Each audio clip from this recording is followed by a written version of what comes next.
ചക്കര ഉമ്മ എവിടെയെന്നാ ചോദിച്ചത്. അതായത് ചക്കര ഉമ്മ എവിടെ, ഓന് തിരിഞ്ഞിട്ട് എന്താ അറിയോ, ഓനെ പോലും ഓന്റെ ഭാര്യ ചക്കരയെന്ന് വിളിച്ചിട്ടില്ല. നിങ്ങളെ പെങ്ങളില്ലേ ചക്കര, ഓളോട് ഉമ്മ എവിടെയെന്ന് ചോദിച്ചു. അതിനാണ് ഇക്ക ഗൾഫിന്ന് റൂമൊക്കെ പള്ളേതായമാതിരി മുണ്ടാടുത്തുന്നുണ്ട് കാര്യമില്ലല്ലോ. നിങ്ങള് വീഡിയോസ് ഒക്കെ കണ്ടിട്ട് ആൾക്കാർക്ക് എന്താ പറയാ, നല്ല തെറി പറയും. ഇതൊക്കെ നെക്ലസും താരിട്ടിട്ട് കാണാൻ ഞാൻ ഇപ്പൊ കിട്ടിയപ്പോൾ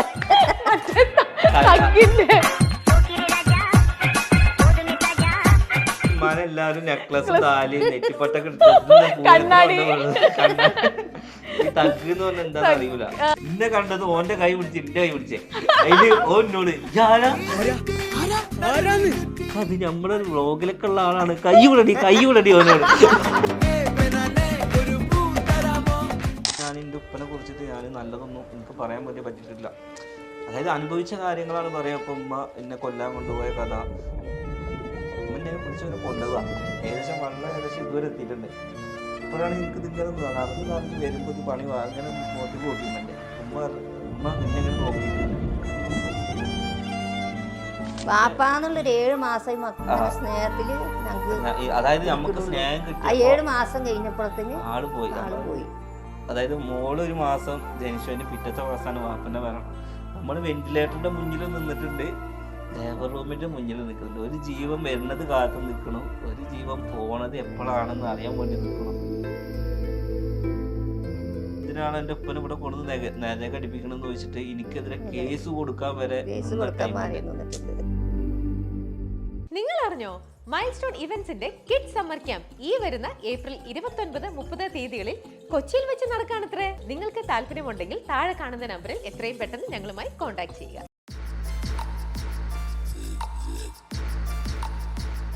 അപ്പൊ ഇന്ന് ചക്കമ്പക്കത്തിൽ എന്റെ കൂടെ ജോയിൻ ചെയ്തിട്ടുള്ളത് നമുക്ക് മലയാളികൾക്കൊക്കെ ഒത്തിരി ഇഷ്ടപ്പെട്ട നൗഫൽ ആൻഡ് ഫാമിലി. നമസ്കാരം. ഉമ്മ അസ്സലാമലൈക്കും.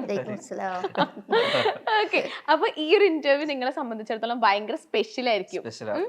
അതിന്റെ കാരണം ഞാൻ പറയുന്നതിനെക്കാട്ടിലും നല്ലത് നൗഫൽ എന്നെ പറയണായിരിക്കും. നമ്മൾ ഒരുപാട് ഇന്റർവ്യൂസ് കൊടുത്തിക്കണേ, പക്ഷെ ഇന്ന് ഈ ഇന്റർവ്യൂല് ഇന്ന് ഒരുപാട് ഹാപ്പിയിലാണ് ഇവിടെ ഇരിക്കുന്നത്. കാരണം എന്താന്ന് വെച്ച് കഴിഞ്ഞാല് ഇന്നിപ്പോ ഈ വീടിന്റെ സ്വന്താ അല്ലേ. നാട്ടുകാരിയെന്ന് പറഞ്ഞിട്ടില്ലല്ലേ? അല്ല, അങ്ങനെയല്ല. കാരണം ഒരു ഇപ്പൊ നമ്മള് ഹൗസ് വാമിങ് കഴിഞ്ഞിട്ട് 4 മാസമായി. 4 മാസം നമുക്ക് എന്തായാലും എനിക്ക് ലോണോ കാര്യങ്ങളോ ഒന്നും ഇല്ലാതെയാണ് നമ്മൾ വീട് വെച്ചിട്ടുള്ളത്. അപ്പൊ അതിൻ്റെതായിട്ടുള്ള ബുദ്ധിമുട്ടുകളും കാര്യങ്ങളൊക്കെ ഉണ്ടായിരുന്നു. അതായത് ഓരോ ഷോപ്പില് ഇപ്പൊ ഞാൻ ഫർണിച്ചർ ഷോപ്പിലാണെന്നുണ്ടെങ്കിൽ ഫർണിച്ചർ ഷോപ്പിൽ ഇങ്ങനെ പറഞ്ഞു വെച്ചായിരുന്നു കുറച്ച് ദിവസം കൊണ്ട് തരാം. അപ്പൊ അവര് ഓക്കെ ആയിരുന്നു. പിന്നെ ടൈൽസിന്റെ ആണെന്നുണ്ടെങ്കിലും എന്താണെന്നുണ്ടെങ്കിലും നമുക്കൊരു ഹൗസ് വാമിങ്ങിന് ശേഷം നല്ലൊരു ബാധ്യത ഉണ്ടായിരുന്നു. അപ്പൊ ആളുകളൊക്കെ ഇങ്ങനെ പറഞ്ഞു ആരെ കാണിക്കാൻ വേണ്ടിയിട്ടാണ് ഈ ഒരു വീട്, കടം വാങ്ങി വീട് വെച്ചാണ്, അതാണ് ഇതാണെന്ന് പറഞ്ഞു. പക്ഷെ എന്നെ കൊണ്ട് പറ്റുന്നുള്ളത് മാത്രമേ ഞാൻ ചെയ്തിട്ടുള്ളൂ. അങ്ങനെ ഇന്ന് അതെല്ലാം വീട്ടി അതിന് ശേഷമാണ് ഇന്നലെയാണ് മൊത്തം കൊടുത്തു തീർന്ന്. അതിന് ശേഷം നിങ്ങൾ വരുന്നത്. അതിന്റെ ഒരു സന്തോഷത്തിലാണ്. നമുക്ക് ഒരു ദിവസം നമ്മുടെ വീട്ടില് കടമൊന്നും ഇല്ലാതെ ഇരിക്കാൻ പറ്റാന്ന് പറഞ്ഞാൽ വലിയൊരു കിട്ടല. ഉമ്മയുടെ ഭയങ്കര ആഗ്രഹമായിരുന്നു അല്ലേ, കടമില്ലാണ്ട് കടം പറ്റൂല. ഇപ്പൊ സപ്പോസ് നമ്മൾ ലോൺ എടുക്കുകയാണെങ്കിൽ അന്ന് നമ്മൾ ലോൺ എടുത്തായിരുന്നു, പക്ഷെ അത് കാലങ്ങളോളം അടക്കേണ്ടി വരും. അപ്പോഴും നമുക്ക് ഇരിക്കുമ്പോ ഒരു സമാധാനം ഉണ്ടാവില്ല. ലോൺ എടുത്തവർക്ക് അതൊക്കെ നല്ല അറിയും. ഇവിടെ ഒരാള് മിണ്ടാണ്ടിരിക്കാണ്. എന്താണ് താത്തങ്ങളെ വിശേഷം? യൂട്യൂബിൽ കാണാറുണ്ട്, നിങ്ങൾ റെസിപ്പീസ് ആണ് നമ്മള് നോക്കാറ്. എവിടെ നിങ്ങളിപ്പോ എന്നെ പഠിപ്പിച്ചു തന്നല്ലോ. അപ്പം എങ്ങനെയാണ് ഈ കുക്കിങ്ങിലോട്ടുള്ള ഒരു ഇൻട്രസ്റ്റ് വന്നതും ഒരു ചാനൽ തുടങ്ങണം എന്നൊക്കെ തോന്നിയതൊക്കെ? അത് ഞാൻ നിർബന്ധിച്ച് തുടങ്ങിപ്പിച്ചതാണ്. ഏകദേശം ഈ വീട്ടിലെ ഏറ്റവും എക്സ്പെൻസീവ് ആയത് കിച്ചണാണ്. അപ്പൊ ആ എക്സ്പെൻസീവ് ആയത് കിച്ചൺ ആണെങ്കിലും അതിന്റെ ഫുൾ ഐഡിയാസ് ഓൾറെഡി ആണ്. അപ്പൊ അത് ഇല തന്നെ വാഴയും കൂടി നന്നോട്ട് അതായത് ഞാൻ പറഞ്ഞു ഒക്കെ സെറ്റ് ചെയ്ത് തരാം, ഒരു ചാനൽ ഞാൻ തുടങ്ങി തരാം, ഡെയിലി ഓരോ വീഡിയോസ് ഇട്ടാൽ മതി. അപ്പൊ ആ കിച്ചന്റെ പൈസ ഇങ്ങനെ പോകുന്നുള്ളൂ. അല്ല, മൊത്തം എത്ര ചാനലുണ്ട്? ഒരുപാട് ചാനൽ നമ്മള് മാത്രല്ല ഇച്ച് മാത്രല്ല നിങ്ങളുടെ ഒരു ചാനൽ തുടങ്ങുക, അത് എല്ലാ ചാനലിലും കടത്തി വിട്ടിക്കുക, അത് ഉറപ്പാണ്. നിങ്ങൾ വെറുതെ വെറുതെ മിണ്ടിക്കൊണ്ടിരുന്നാ മതി. അതിനിപ്പോ വല്ല നമ്മള് കൈ വെക്കണ്ടേ? അതിന്റെ കൂടി കുറവുള്ളൂ, അല്ലെങ്കിൽ ഈ 3 ചാനൽ ഒരുമിച്ച് നമ്മൾ കേൾക്കുന്നുണ്ട്. നിങ്ങൾ വെറുതെ ഒരു നമ്മളെന്താ സമ്പാദിക്കല്ല, അല്ല നാട്ടരെ കക്കാൻ പോണില്ലല്ലോ, അല്ലേ? കക്കാൻ പോണില്ലല്ലോ, നമ്മള് വെറുതെ നമ്മളെ കാര്യങ്ങൾ പറയുന്നു. അത് അല്ലേ, ആൾക്കാർക്ക് ഏത് ജോലി ഇഷ്ടപ്പെടുന്നു. അത് ഇഷ്ടമുള്ളവര് കാണല്ല, ഇഷ്ടമില്ലാത്തവര് കാണണ്ട. അതെ, ഏത് ജോലിക്കും അതിൻ്റെതായിട്ടുള്ള കഷ്ടപ്പാടുണ്ട് അല്ലേ. പക്ഷെ എല്ലാവർക്കും നമ്മള് ആ പഴയ മാതിരി ഇടങ്ങേറെ വെയില് കൊണ്ട് കഷ്ടപ്പെടണം എന്ന് ആഗ്രഹിക്കുന്നവരാണ്. അതിപ്പോ അങ്ങനെ തന്നെ ഉണ്ടാവുക അല്ലേ. അതെ. ഓക്കെ, അപ്പൊ നോമ്പും പെരുന്നാളൊക്കെ കഴിഞ്ഞു. എങ്ങനെ ഉണ്ടായിരുന്നു പെരുന്നാള്? ഈ വീട്ടിലെ ഫസ്റ്റ് പെരുന്നാളല്ലേ? പെരുന്നാളൊക്കെ ഉഷാറായിരുന്നു. ഒരു കാര്യം വെച്ചിട്ട് എന്തുപറ്റി? അല്ലേ, എന്താ വെച്ചിട്ട് ഒരു കാര്യം വെച്ചിട്ട് ബാക്കി എല്ലാത്തിലും ഉഷാറായിരുന്നു അല്ലേ. അതെന്താ? മക്കള് വരില്ല, അതൊരു ഇതായിരുന്നു. അതായത് മക്കളില്ലാത്ത പെരുന്നാളും പിന്നെ വാപ്പല്ലാത്ത മക്കളല്ലെങ്കിലും ഇല്ല, ഏത് പെരുന്നാക്കും ചക്കര മാത്രം അന്ന് ചെറിയനാക്ക് ഞങ്ങളെ എത്തുണ്ടായിരുന്നു, കല്യാണം കഴിയാത്തോണ്ട്. വാപ്പ പിന്നെ എന്നേക്കായിട്ട് അതെ, പോയി. അതായത് അതാണ് ഇപ്പത്തെ പെരുന്നാൾ. ഇപ്രാവശ്യത്തെ പെരുന്നാൾ എന്ന് വെച്ച് കഴിഞ്ഞാൽ നമുക്ക് ഏറ്റവും വലിയൊരു സംഭവം അതാണ്. സന്തോഷിക്കാനുള്ള വക ഉണ്ടായപ്പോ അത് അനുഭവിക്കാനുള്ള ആളുകള് കൂടെ ഇല്ലാന്ന് മാത്രം. വീട്ടില് പുതിയൊരാള് വന്നപ്പോ. അല്ലേ, വീട് പണി സ്റ്റാർട്ട് ചെയ്തപ്പോഴാണോ? അല്ല, വീട് പണിയുടെ അവസാന സ്റ്റേജിലായിരുന്നു. കിണറില് കിണറില് വെള്ളം കാണുമ്പോഴൊക്കെ ആളുണ്ട്. അതിനുശേഷം അത് കഴിഞ്ഞിട്ട് പിന്നെ കുട്ടിന്റെ പ്രസവത്തിന് കണ്ടു, കുട്ടിനെ കാണാനൊക്കെ പറ്റി. കുട്ടിനെ കണ്ടു, കുട്ടിയുടെ മുടി കളച്ചലിന് വന്നു. പക്ഷെ ഇനി ചക്കരക്കിന് ഒരു കുട്ടി ഉണ്ടാവുമ്പോ കാണാൻ യോഗല്ല. അത് ഓരോരുത്തർക്ക് അങ്ങനെയാണ്. ചിലപ്പോ നമ്മളല്ലേ, ഞാനിപ്പോ ഓരോ 2 ഉമ്മാനും ഉപ്പനെ ഒരുമിച്ച് ഉമ്മറക്ക് വിടണം വെച്ചിട്ടായിരുന്നു. പറ്റിയില്ല, ഇനി ഉമ്മനെ വിടണം. പണ്ട് മാറ്റി നിർത്തിയവരൊക്കെ ഉണ്ടാവായിരിക്കും. അപ്പൊ അവരിപ്പോ ഇത്രയും വലിയൊരു അച്ചീവ്മെന്റ്, ഇത്രയും നല്ലൊരു വീട്, നിങ്ങളിപ്പോ നല്ല പോലെ ജീവിക്കുന്നു, അതൊക്കെ കാണുമ്പോ അവരുടെ ഒരു റിയാക്ഷൻ ഒക്കെ എങ്ങനെയാ? ഒന്നും തോന്നില്ല, പണ്ടത്തെ മാതിരി തന്നെ. ഒന്നും തോന്നണില്ല? ഇത്രയും വലിയ വീട്ടിലോട്ട് മാറിയിട്ട് തന്നെ ഒരു വ്യത്യാസം ഒന്നും തോന്നുന്നില്ല? ഒരു വ്യത്യാസം തോന്നുന്നില്ല. ഇമ്മ അധികം ഈ വീട്ടിൽ നിൽക്കലില്ല, അമ്മ വീട്ടിൽ തന്നെ ഉണ്ടാവില്ല. ആണോ?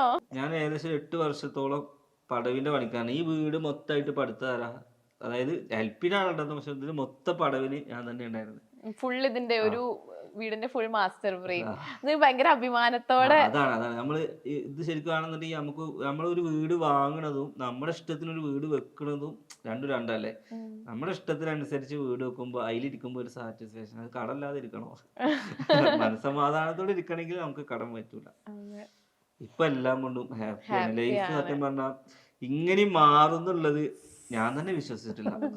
അതായത് ഇപ്പൊ നമ്മൾ ഇരിക്കണ ഇപ്പൊ ക്യാമറ മുന്നിൽ ഇരുന്ന് പറയാണ് നമ്മൾക്ക് എന്താണ് നമ്മുടെ ലൈഫിൽ സംഭവിച്ചെന്നുള്ളത് ഒന്നുമല്ല. അതിനിപ്പോ ഈ സോഷ്യൽ മീഡിയയും അതിന് നമ്മൾ സപ്പോർട്ട് ചെയ്ത ആളുകൾ മാത്രമാണ്.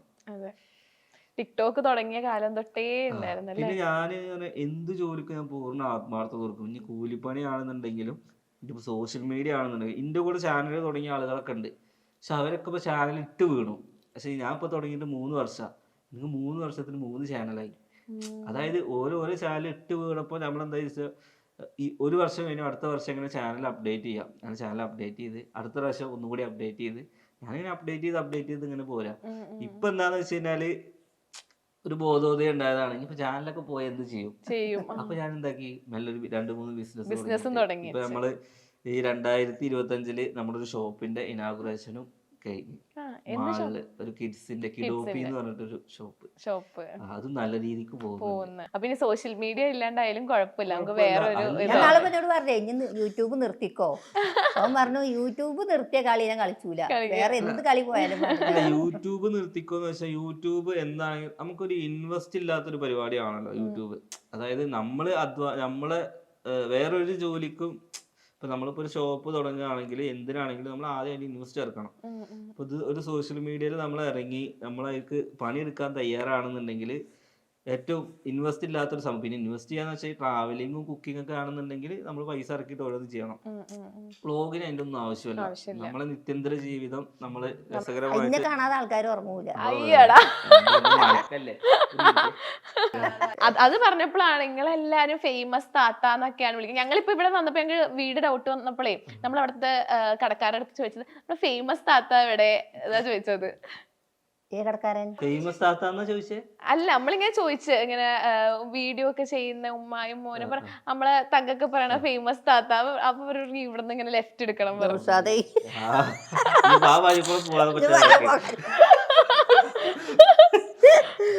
ഇന്ന് ഇതേമാതിരി പണ്ട് ഈ ഒരു ഇന്റർവ്യൂ ഇതേമാതിരി ഫേമസ് താത്ത എന്ന് പറഞ്ഞിട്ട് ഒരു തമ്പനയിലിട്ട് അതൊക്കെ കഴിഞ്ഞ് വൈകുന്നേരത്താണ് റോട്ടിൽ കൂടെ നടക്കണേ. അപ്പൊ ആ വീഡിയോ വൈറലായപ്പോ എല്ലാരും ഫേമസ് താത്ത ഈ ചെങ്ങായി എന്തീ പറയുന്നത്. അതായത് വരുന്നൂര് റോട്ടിൽ കൂടെ ഇങ്ങനെ നടക്കാൻ പറ്റാതായി. പിന്നെ മാസ്ക് ഇട്ടിട്ട് നടക്കല്. ഉമ്മക്ക് ഒരുപാട് പേരുണ്ട്. ലേഡി ധ്യാൻ ശ്രീനിവാസൻ, എന്തൊക്കെ പേരാ. ഇംഗ്ലീഷ് അറിയാത്തോണ്ട് നല്ല കാലം. എങ്ങനെയാ തഗ്ഗൊക്കെ പറയുന്നേ? ഒരു മിനിറ്റിൽ ഇങ്ങനെ ടക് ടക് ടക് ടക് എന്ന് പറഞ്ഞാണ് തഗ് പറയുന്നേ. നിങ്ങൾ രണ്ടാളും തമ്മിലുള്ളൊരു അതേതാ ഫസ്റ്റ് ഞാൻ മുണ്ടൂല. മുണ്ടി കഴിഞ്ഞാൽ പിന്നെ പിടിച്ചാൻ കിട്ടൂല. അതെല്ലാരും പറയും. ഞാൻ ഇപ്പൊ ഒരു അയൽക്കൂട്ടത്തിൽ പോയാലും ഞാൻ ആൾക്കാരോട് മുണ്ടൂല. മുണ്ടിയിട്ട് വന്ന എല്ലാരും പറയും ഹാജരാത്ത തൊടത്തിയേറി. അങ്ങനെയാണ്. പിന്നെ ആകാശവാണി നമ്മളെ വായ എന്തിനാ പിന്നെ നമ്മള് മിണ്ടണം. ഊമൊക്കെ പള്ളേതായമാരി മുണ്ടാണ് ഉത്തരണ്ട് കാര്യമില്ലല്ലോ. നിങ്ങളെ വീഡിയോസ് ഒക്കെ കണ്ടിട്ട് ആൾക്കാർ എന്താ പറയല്? പിന്നെ ഇന്റർവ്യൂസ് ഒക്കെ വെച്ച എല്ലാ ഇന്റർവ്യൂസും കൊടുത്ത ഇന്റർവ്യൂസ് ഒക്കെ ഇതൊക്കെ നെക്ലസും താലിട്ടിട്ട് കാണാൻ ഞാൻ ഇപ്പൊ കിട്ടിയപ്പോൾ കമ്പനിയിലും ഉമ്മാനെല്ലാരും നെക്ലസും താലിയും നെറ്റിപ്പട്ടൊക്കെ കണ്ണാടി ഈ തഗ് എന്ന് പറഞ്ഞാൽ എന്താന്ന് അറിയൂല. ഇപ്പൊ പഠിച്ചോ തഗ് എന്താണെന്ന്? പഠിച്ചിട്ടില്ല. തഗ് പറഞ്ഞെന്താ? തഗ് നിങ്ങളെ സംസാരം അതാണ് തഗ്. ഇംഗ്ലീഷ്. അതെ. ഇതൊക്കെ കണ്ടിട്ട് വീഡിയോസ് ഇന്റർവ്യൂസ് ഒക്കെ കണ്ടിട്ട് എല്ലാരും എന്താ പറയാറ്? എല്ലാരും നമ്മളെ നാട്ടിൽ അങ്ങനെ വലിയതൊന്നുമില്ല. ഓരോ രാജ്യക്കാരിങ്ങനെ പിന്നെ ഞാൻ എന്താണ് ഇവിടുന്ന് പോവുകയാണെങ്കിലും ഇവിടുന്ന് ഇങ്ങോട്ട് തല താത്തിയ എന്റെ വീട്ടിൽ പോയിട്ട് തല നോർത്തോളൂ. ആരും മുഖത്ത് നോക്കൂല. വണ്ടി വരും റോഡിലേക്ക് തന്നെ നോക്കുള്ളൂ. അല്ലാതെ വണ്ടിയൊക്കെ നോക്കിക്കോളി. പിന്നെ ഞങ്ങള് നേരത്തെ ഒരു കാര്യം ചോദിച്ചെന്നല്ലോ, ഈ ലൈഫിലെ ഏറ്റവും വലിയ ഇൻസിഡന്റ് എന്താ ഉണ്ടായെന്ന് ചോദിച്ചാലേ, അതായത് ഇപ്പൊ ഞാൻ ജോസ് ടാഗ് എന്ന് പറഞ്ഞൊരു പ്രോഗ്രാമിന് ഞാനും ഉമ്മയും അവിടെ പങ്കെടുത്തായിരുന്നു. അതിനുശേഷം ഞാൻ അന്ന് എൻ്റെ ലൈഫിന്റെ കാര്യങ്ങൾ മൊത്തം സംസാരിച്ചു. അതായത് നമ്മുടെ ലൈഫിൽ ഉണ്ടായ അതായത് ഈ ഒരു സംഭവം ഞാൻ ഒരു ഇന്റർവ്യൂവിലും കൊടുക്കാത്ത കാര്യമാണ്. പക്ഷെ ഇപ്പോഴും എന്നെ മനസ്സിൽ അലട്ടിയും കൊണ്ടിരിക്കുന്ന പല പ്രശ്നങ്ങളും ഇത് മാത്രമാണ്. അതായത് നമുക്ക് നല്ലൊരു ലൈഫ് ഉണ്ടായപ്പോൾ നമുക്ക് ലൈഫിൽ നിന്ന് ഒരാൾ നഷ്ടപ്പെടുമ്പോൾ പിന്നെ അയാൾ എന്തെന്നേക്കായിട്ട് തിരിച്ചു വരില്ല എന്ന് പറയുമ്പോൾ പിന്നീട് നമ്മൾ അവരെ കുറിച്ച് പറഞ്ഞതും അവർക്ക് ചെയ്തു കൊടുക്കാൻ പറ്റാത്ത കാര്യങ്ങളൊക്കെ ആയിട്ട് നമ്മുടെ മനസ്സിൽ ഇങ്ങനെ. ഇപ്പോൾ ഞാൻ അടുത്തൊരു ഇന്റർവ്യൂ കണ്ടു, ഞാൻ ആരെ മെൻഷൻ ചെയ്യുന്നില്ല. അതായത് വാപ്പ വന്നു കഴിഞ്ഞാൽ എന്താണ്, അതായത് വാപ്പ ഉപേക്ഷിച്ചു പോയ ഒരാൾ, അപ്പോൾ അവരെ മുഖം അടിച്ച് ഞാൻ പൊട്ടിക്കും. ഇനിയിപ്പോൾ എത്ര തന്നെ ആയിക്കഴിഞ്ഞാൽ ഇപ്പം നമ്മൾ ചെയ്യുമ്പോൾ നോക്കാത്ത ആൾക്കാരാണെന്നുണ്ടെങ്കിലും എന്താണെന്നുണ്ടെങ്കിലും നമ്മൾ ജനിപ്പിച്ച ആളുകളെ നമ്മളൊരിക്കലും നമ്മുടെ മനസ്സിലുണ്ടെന്നുണ്ടെങ്കിലും പബ്ലിക്കിന്റെ മുന്നിൽ അങ്ങനെ പറയാൻ പാടില്ല. ചിലപ്പോൾ അവർക്ക് ഉണ്ടായ തെറ്റുകൾ എന്ന് പറഞ്ഞു കഴിഞ്ഞാൽ ചിലപ്പോൾ അന്നത്തെ പ്രായത്തിലും ചിലപ്പോൾ മദ്യപാനത്തിന്റെ അഡിക്റ്റിലാണെങ്കിൽ എന്തെങ്കിലുമൊക്കെ ഇഷ്യൂസ് ആവും. ഇപ്പോൾ ആ ഒരു സിറ്റുവേഷനിലൊക്കെ നമ്മളും കടന്നു പോയിട്ടുണ്ടായിരുന്നു. അതായത് അങ്ങനെ തന്നെ ഉമ്മ പറയുമ്പോൾ ആരാക്കുമ്പോൾ എനിക്കൊക്കെ ആ സിറ്റുവേഷൻ ഉണ്ടായിരുന്നു. പക്ഷെ ഞാനത് എന്ത് പറഞ്ഞ വാപ്പ എന്ത് കാട്ടിയാലും ഒന്നും മുണ്ടില്ല. അതായത് അങ്ങനെയല്ല, ഇപ്പൊ സത്യം പറഞ്ഞു കഴിഞ്ഞാല് ഉപ്പ എന്ന് പറഞ്ഞ ആള് ജീവിച്ചിരിപ്പില്ല.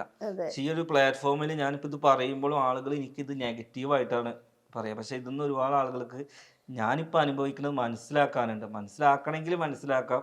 കാരണം ഇനി വരുന്ന ആളുകൾ, അതായത് ഇപ്പൊ എനിക്ക് ഞാൻ പറഞ്ഞല്ലോ ജോസ് ടാഗ് എന്ന് പറഞ്ഞ പ്രോഗ്രാമിൽ നമ്മുടെ ജീവിതമാണ് അതിൽ ഞാൻ പറഞ്ഞത്. അതായത് ഞാൻ അനുഭവിച്ച ത്യാഗങ്ങളും അതിൽ ഞാൻ എൻ്റെ ഉപ്പനെ കുറിച്ചിട്ട് ഞാൻ നല്ലതൊന്നും എനിക്ക് പറയാൻ വേണ്ടി പറ്റിയിട്ടില്ല.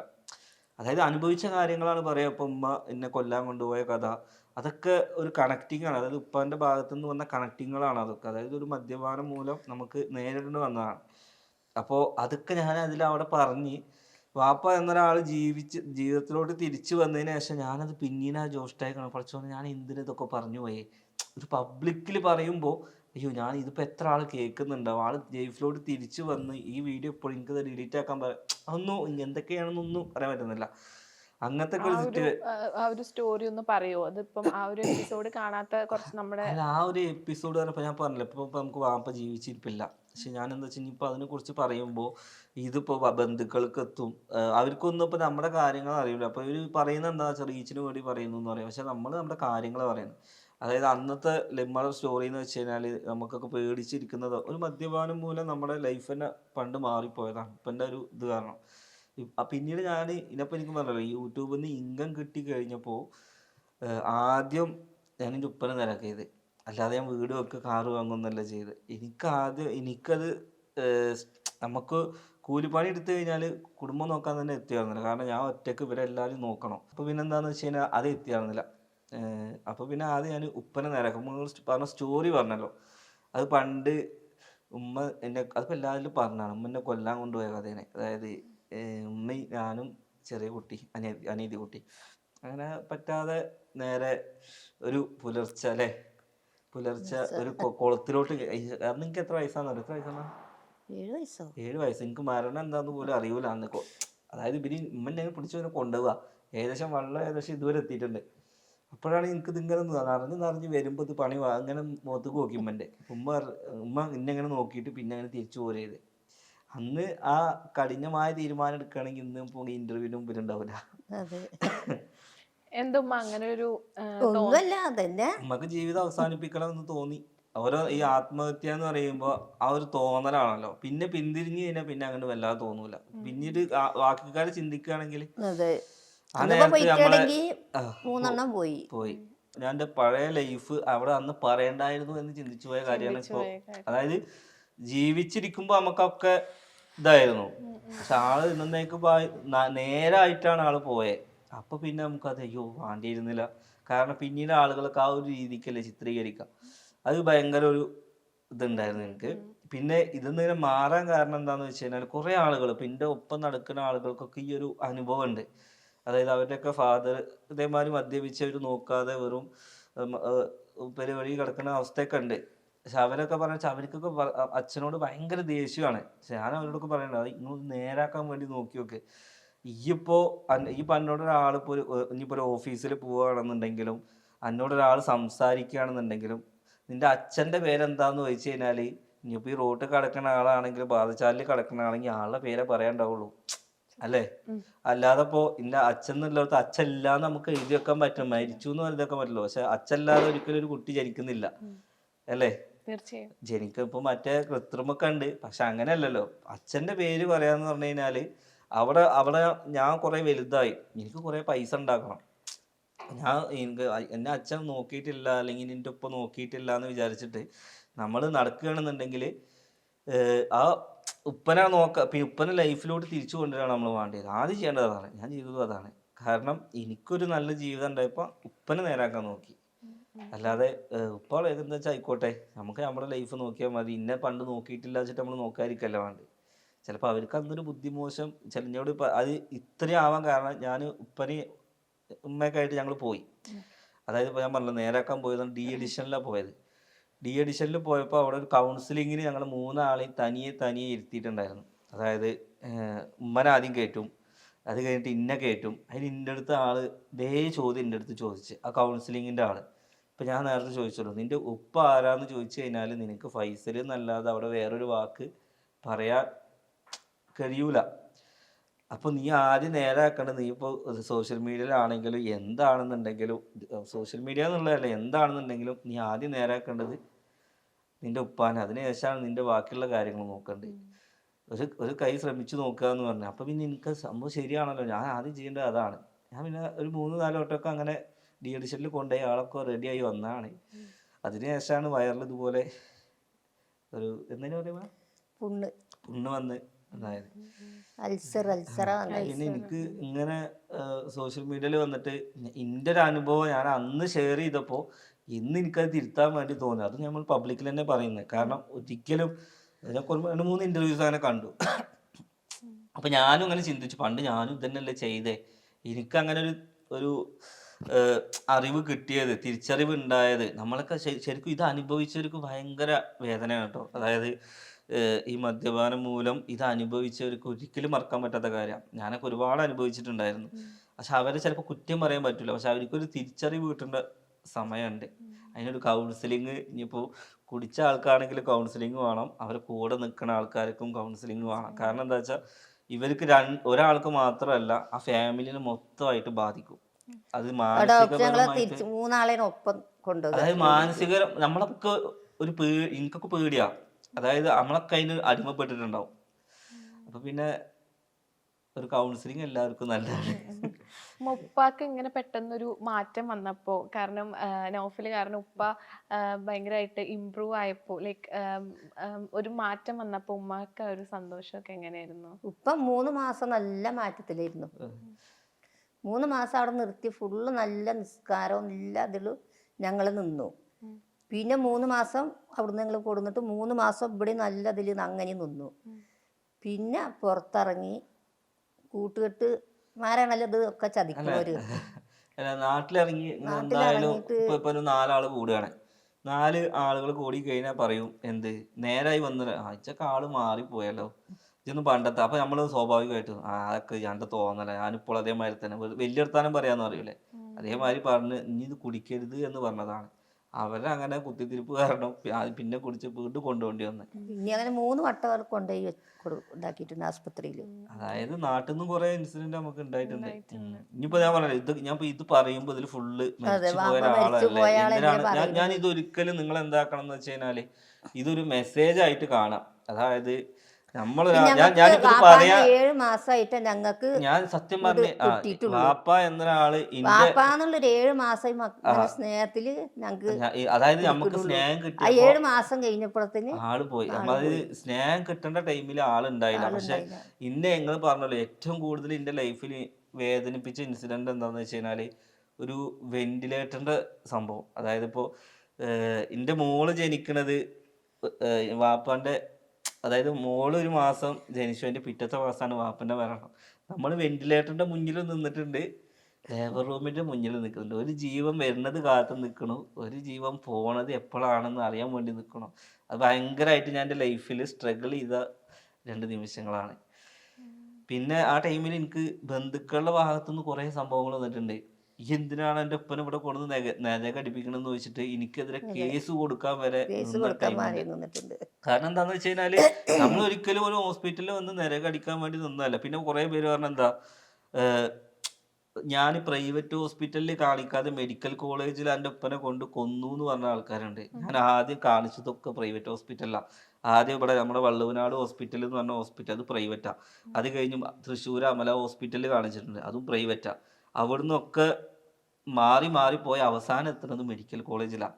അത് ഇനിയിപ്പോൾ പൈസ ഉള്ളവനാണെങ്കിലും ഇല്ലാത്ത ആളാണെങ്കിലും പറയുന്നത് അവിടെ നിന്നാണ്. ശരിക്കും നമ്മുടെ പ്രൈവറ്റിൽ ഇവിടെ വെള്ളവനാടുന്നാണെന്നുണ്ടെങ്കിൽ ഞാൻ പറയാം വയറിൽ ചെറിയൊരു പുണ്ണ് എല്ലാവർക്കും ഉണ്ടാവുന്ന ചെറിയൊരു അസുഖം. അതായത് എന്താണ്, ഇപ്പൊ ഇനി അൾസർ ആണെങ്കിൽ പോലും അൾസറിലേക്ക് ഒന്നും എത്തിയിട്ടുണ്ടായിരുന്നില്ല, ചെറിയൊരു പുണ്ണ്.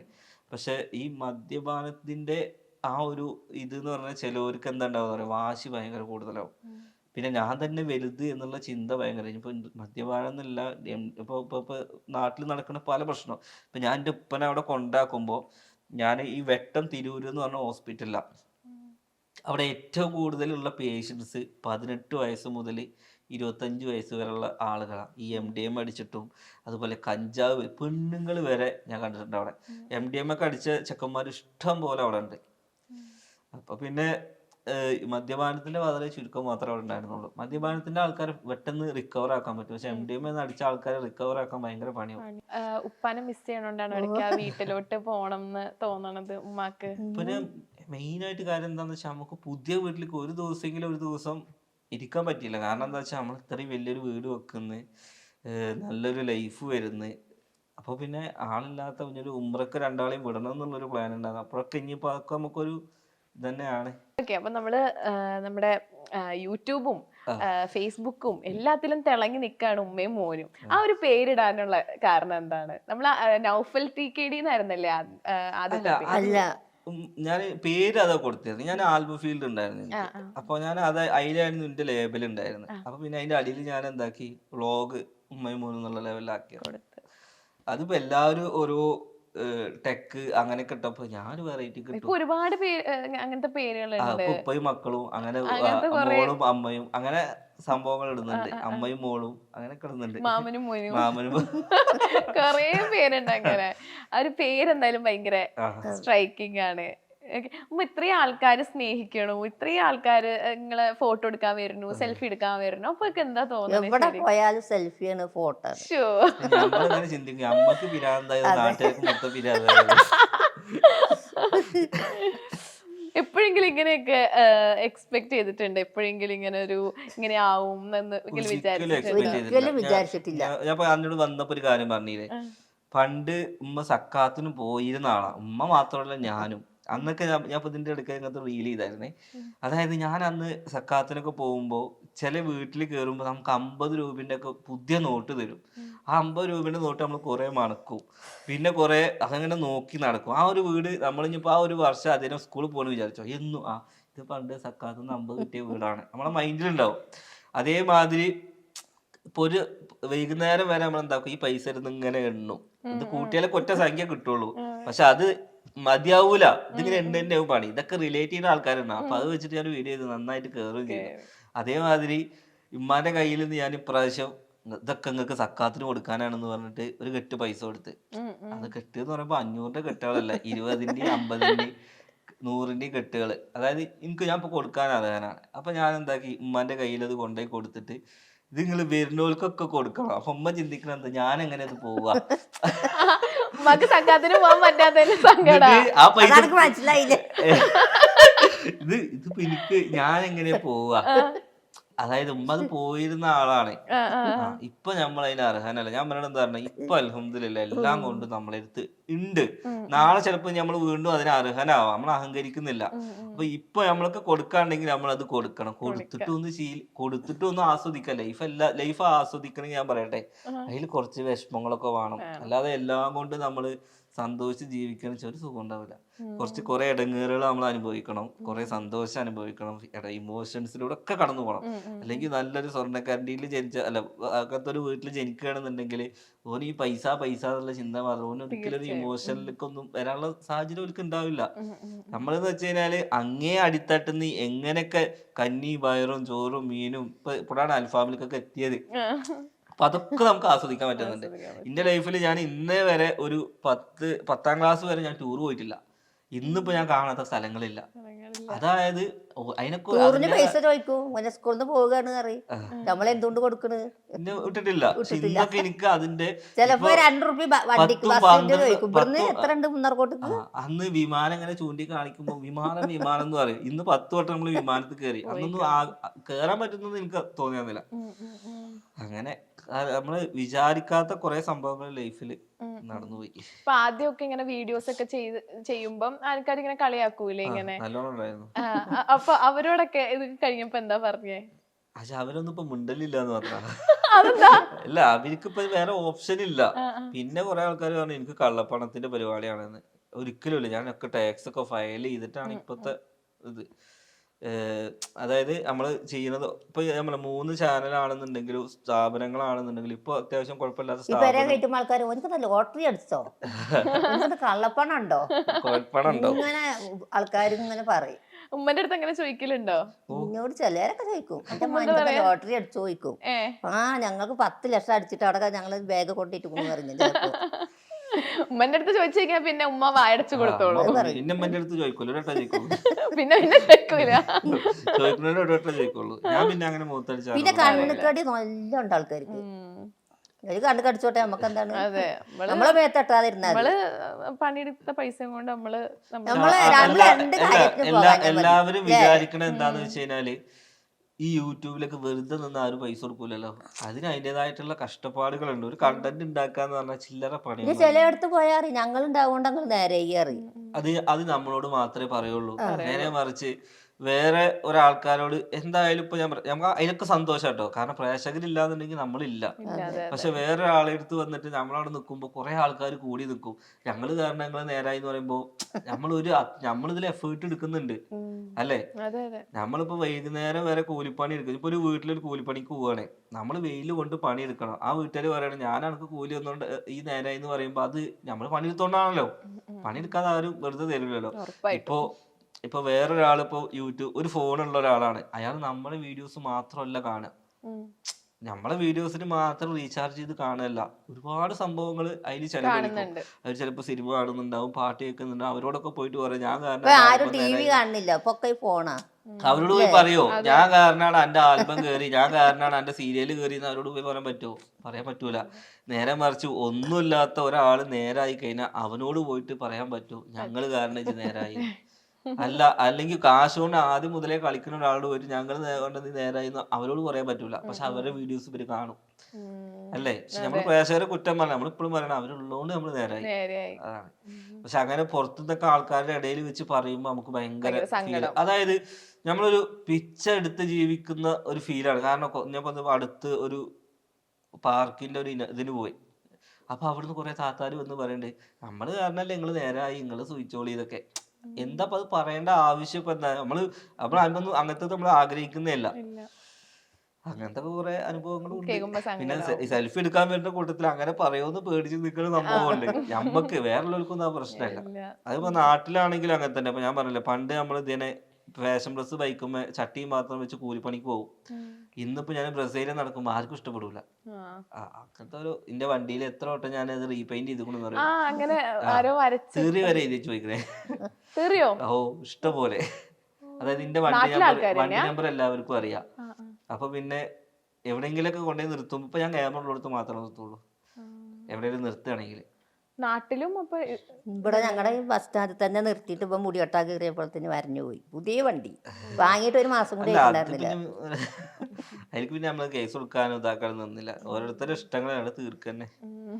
അത് ഇങ്ങനെ പോണ ആൾക്കാർ ഇങ്ങനെ വരഞ്ഞു പോയിക്കേടി, ആരും കാണൂല. നല്ലത് വരുമ്പോ ഇഷ്ടപ്പെടാത്ത നാട്ടുകാരാണ് അവര് നല്ലയിക്കോളും. ഞമ്മക്കെന്താ, ഞങ്ങളൊക്കെ അള്ളാഹ്ക്ക് ഇട്ടുകൊടുക്കും. ആരെന്ത് പറഞ്ഞാലും പാടില്ല, താന്നോടത്തെ വെള്ളം നിക്കോളൂ അല്ലേ. പിന്നെ പണ്ട് ടിക്ടോക്കിൽ ഏറ്റവും കൂടുതൽ പെൺകുട്ടികളുടെ ഒരു ഹരം രോമാഞ്ചായിരുന്നു റീല്. അതിപ്പോ അങ്ങനെ തന്നെയാണ്. ആരെങ്കിലും റീല് ചെയ്ത് ക്ലിക്ക് ആവുകയാണെങ്കിൽ അവരെ പിന്നാലെ ഓരോ സംഭവമായിട്ട് ചെയ്യില്ലേ അങ്ങനെ. പിന്നെ ടിക്ടോക്ക് പോയപ്പോഴാണ് ഒരുപാട് ലൈഫിൽ മാറിയത്, നേട്ടങ്ങൾ വരുമാനം വന്നത് ടിക്ടോക്ക് പോയതിനു ശേഷം. കാരണം എന്താ വെച്ചാൽ കൊറോണ വന്നപ്പോ ആളുകൾ രക്ഷപ്പെട്ടോലും ഉണ്ട്, കൊറോണ വന്നതിൽ ആളുകൾ കുറെ കഷ്ടപ്പെട്ടോലും ഉണ്ട്. അതിൽ ഈ പ്രവാസികളൊക്കെ ഒരുപാട് പേര് കൊറോണയിൽ കഷ്ടപ്പെട്ടു. ഞാൻ അടുത്ത് തന്നെ ഒരാളുടെ എത്രയോ സ്ഥാപനങ്ങൾ പൂട്ടി കൊറോണയിൽ. നമ്മളൊക്കെ കൊറോണയിൽ രക്ഷപ്പെട്ട ആൾക്കാരാണ്. കാരണം കൊറോണ ടൈമിൽ ആർക്കും പണിയില്ലാത്ത ടൈമിൽ നമ്മുടെ വീഡിയോസ് ആൾക്കാർ അത് പിന്നെ US നല്ല പൈസ വരുന്നത്. അല്ല ഉമ്മ എപ്പോഴാണ് ഉമ്മ ഒരു സെലിബ്രിറ്റി ആയി? അങ്ങനെ ഉമ്മ ആയതല്ല, ഉമ്മ എപ്പോഴാണ് ഉമ്മ ഒരു സെലിബ്രിറ്റി ആയത്? അല്ലെങ്കിൽ ഇത്രയും ആൾക്കാർക്ക് ഇഷ്ടപ്പെടുന്ന ഒരാളാണ് എന്നൊക്കെ ഉമ്മക്ക് പുറത്തിറങ്ങിയപ്പോ എപ്പോഴാ ഫീൽ ചെയ്തിട്ടുള്ളത്? നേർച്ചക്ക് ഞാനും ഉപ്പയും ഉമ്മയൊക്കെ പോയി. ഉപ്പാക്ക് യൂട്യൂബ് എന്താണെന്നുള്ളത് വലിയ ഐഡിയ ഇല്ല, അറിയില്ല. അപ്പൊ ഉമ്മന്റെ അടുത്ത് വന്നിട്ട് ഉപ്പ അങ്ങനെ സെൽഫി എടുക്കുക, അല്ല ഉമ്മന്റെ അടുത്ത് വന്നിട്ട് ആൾക്കാർ ഇങ്ങനെ സെൽഫി എടുക്കുക. ഇതെന്ത് പറ്റി?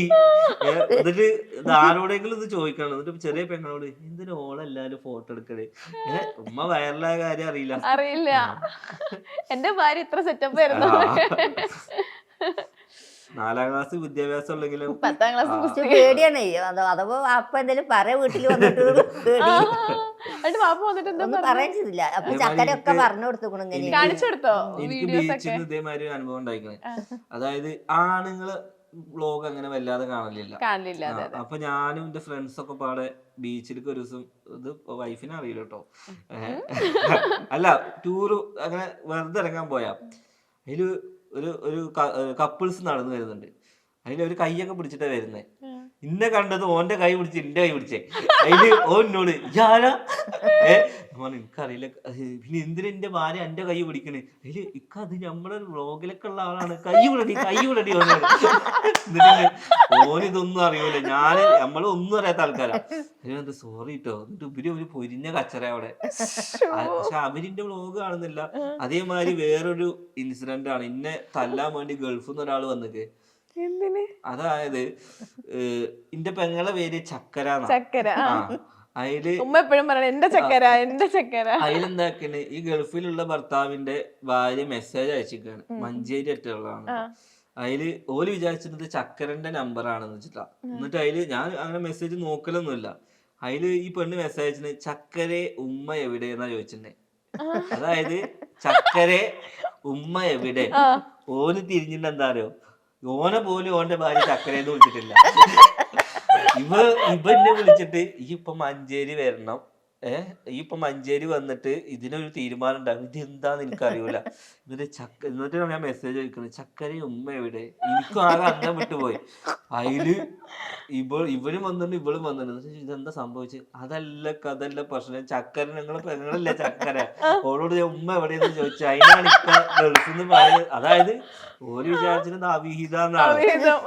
ഞാൻ അന്ന് വിചാരിച്ചു ചക്കര എന്നുള്ള പേര് പാടില്ല, അല്ലെങ്കിൽ അടി കൊള്ളേണ്ടി വരും.